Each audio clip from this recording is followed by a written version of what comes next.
Kuinka asioida suomalaisessa ruokakaupassa? Tervetuloa oppaaseemme ostoksista Suomessa. Suomalaiset ruokakaupat ovat hyvin järjestettyjä ja helppoja kulkea.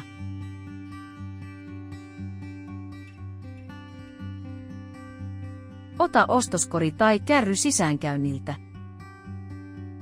Ostoskassit eivät ole ilmaisia, tuo oma tai osta kassalta. Tuotteet on yleensä merkitty suomeksi ja ruotsiksi. Käytä hintalappuja ja kylttejä hintojen ja tarjousten vertailuun. Voit punnita hedelmät ja vihannekset itse vaalla.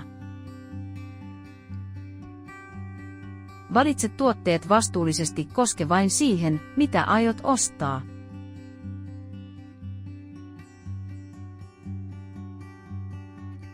Kun olet valmis, siirry kassalle. Monissa kaupoissa on myös itsepalvelukassoja. Maksettuasi pakkaa ostokset nopeasti ja anna tilaa seuraavalle. Voit maksaa kortilla tai käteisellä, mutta kortti on yleisempi.